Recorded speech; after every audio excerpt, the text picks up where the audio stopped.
Absolutely, Sam. I really like this one out of Old Orchard Beach because not only can you see the massive waves, but this sign here is for the Hurricane Bar. So kind of ironic and pretty funny. But those are about 8 to 10 footers coming into Old Orchard Beach yesterday afternoon. Great surfing down at Higgins, and there will be good surfing again today too, though rip currents will be a problem. But it wasn't quite as fun in some of our shoreline communities like York and Wells. Take a look at this. We had waves crashing over the seawall on Webb Hannett Drive in Wells for about 4 hours yesterday afternoon. This was during the high tide around 3:30. There was another high tide this morning around 4:30. The tide itself was a little bit lower, but the waves were larger, so there could have been some splashover again this morning and some of the most vulnerable spots of the York County coastline. And those waves carry rocks. They carry seaweed too.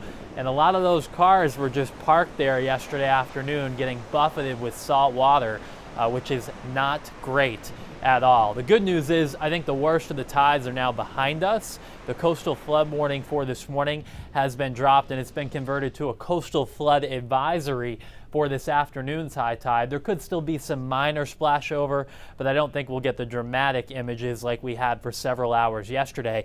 On the down east coast, there's a high surf advisory. The crashing, pounding, powerful waves could produce some splashover down in that direction as well. Here's a look at Teddy over the last 24 hours. A big storm in size. That's why the Atlantic was so churned up. But there is some good news. Actually, for the first time in a couple of weeks, there is nothing else to monitor in the tropics.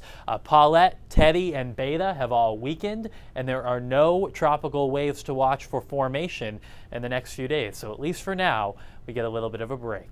In the newsroom, I'm meteorologist Ryan Breton.